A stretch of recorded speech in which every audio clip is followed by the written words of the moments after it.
Why does God allow coronavirus?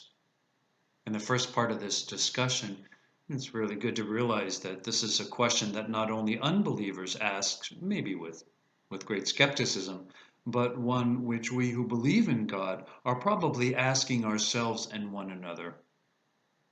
Why does God allow coronavirus is really only the most recent form of the question that people throughout all generations have repeatedly posed, and that emerges from the confusion maybe that comes from thinking about a God who is at one and the same time all powerful, all loving, and yet who allows suffering and evil to exist in the world. And perhaps even more confusing or disconcerting, who allows the most innocent ones sometimes to become the victims of these terrible realities. Times of epidemic, like times of war and other tragic periods in human history, humble all, powerful and weak, young and old, brilliant and simple, believers and unbelievers. I think that it is helpful to reflect on a few aspects of the way that God is. That is, the way in which God acts and creates and loves and saves when we are confronted with this question about the existence of suffering and evil. First, we must admit that because we are not God, our ability to comprehend such mystery as the existence of suffering and evil, and these are and will for now remain for us mysteries, is limited. It is often said that the coronavirus that is currently wreaking havoc on so many aspects of lives, society, economics, politics, although so incredibly minuscule as to be invisible, is humbling all in the world.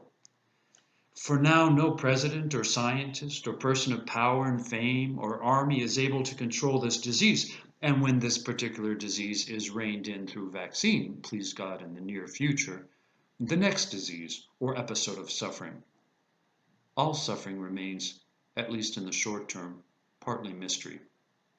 Can we reconcile ourselves to living in this temporary lack of clarity or resolution, even while at the same time endeavoring to find meaning? The level of our spiritual and emotional health, in fact, depends on this ability to continue to search. Trying to force over simplistic resolutions or clarity or giving answers is a temptation that can only lead to worsening a bad situation. We call this tendency in religion, we call it fundamentalism. Maybe it might be called populism or something in politics. For those who limit their belief to the material, that is, in what can be seen or controlled, a mystery is unacceptable because it is unnerving and overwhelming, even in the short term. For those who believe in something greater and deeper, that enriches and gives meaning to the material, mystery is always an entrance into something more profound. Good science, like solid religion, searches for meaning and context of that which is for now a mystery. Science and religion work together to serve humans when they search for light and darkness, and when they take the power of nature seriously, while realizing the inevitability of, and beauty, and even value of mystery. Presumptuous science and superstitious religion promises that its followers can fully master the world around them and can live without this reality, that is, without mystery and the temporarily unresolved. Secondly, we believers know from countless centuries of experience that God is not, cannot be the source of evil or suffering. Evil is the absence of God, as darkness is the absence of light.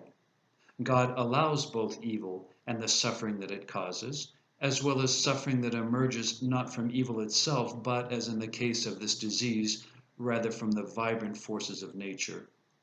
God allows evil to coexist for now, as the gospel from last week showed us, because it grows among that which is good, and because there is always the chance that what grows next to evil in the beginning will, in fact, turn out to be made good. God allows suffering because he allows nature to run its course, since nature's beginning and its end ever tend to greater life. In the face of suffering, it is extremely useful to repeat the conviction: this episode, this disease, this tragedy is not the final word for God and for those who are with God. Christ told his followers, "By your endurance you will gain your lives." If God allows suffering, then he realizes that not only can we endure this episode, but indeed that it can somehow ultimately have a meaning that we may or may not see now, if we trust in him and allow him to work through our suffering, that is, even through something that he himself did not desire. Believing in God and serving him does not exempt us from suffering. However, it gives meaning to this temporary episode of suffering. What could the meaning of coronavirus be?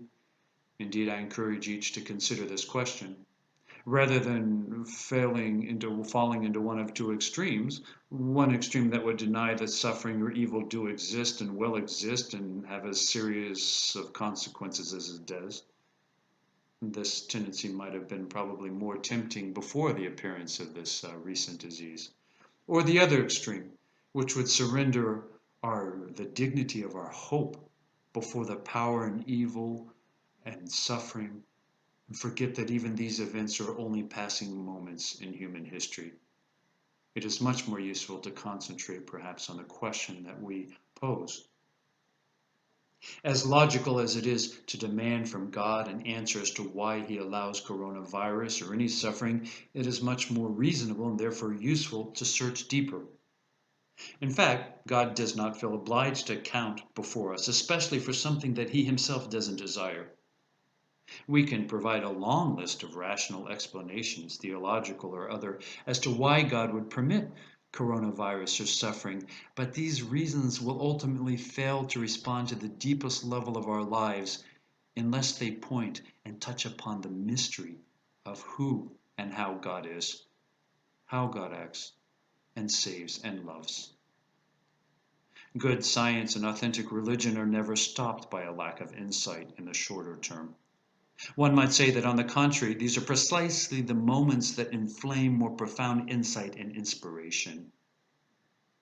This is such a moment for us believers.